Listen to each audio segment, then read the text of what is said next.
Did you see what I just did? If you didn't, let's show you again.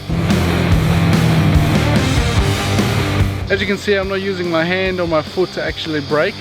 There's actually a device in the bike that does it for me. You know, one thing with motorcycles, you always want to be away from other people, and specifically cars, trucks, anything, vehicles that might hurt you. What I usually find is that cars actually drive behind you really close. I always found that quite scary because they don't seem to leave enough room between you and themselves. So when something happens and there's an emergency braking or anything like that, there's not much time to recover. And so I got this little device that helps you with that. You might wonder how this device works. This module, it's got gyroscopics in it, and it can sense when you're actually slowing down. So the way it does that, it knows when the forks compresses, so the whole bike leans forward. It can sense the change in the angle, and that's how it knows you're actually braking and not changing gears or going over a speed hump or something like that. And that works very well. Now, one thing with motorcycles specifically, but also with the V-Strom, is that the V-Strom has very good engine braking. So you can be in second gear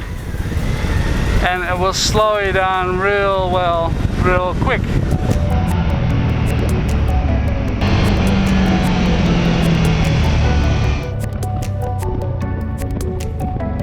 Which is great, because then you don't have to use your brakes all the time, especially in hilly areas where you're going up and down. It's really good.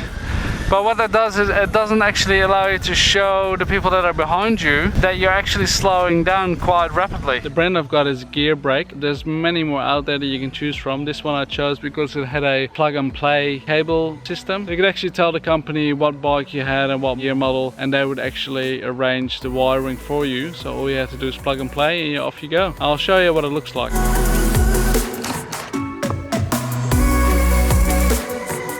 So the wiring is just here, so it connects to your existing wiring that from your rear brake. You put this little guy in between, and that's all it is. I just run it down here, just down here, and this is where it sits, and that's all it is. So it's a rather small device. It's even smaller than a light match box. Fits very easily in there. So all you do is when you install it, adjust the angle. So you start level or somewhat level, and then you have to just give it a run, ride it up and down the road, and get someone to check for you if it's engaging or not. If it doesn't engage at the right time, then you might have to tilt it slightly until you get the right result that you're after. And that's all it is. So very easy. There you have it. So that's how it works. It takes about a second to actually engage, and this is actually perfect. I've noticed a massive difference in when I'm riding. Like, people are actually keeping more distance now.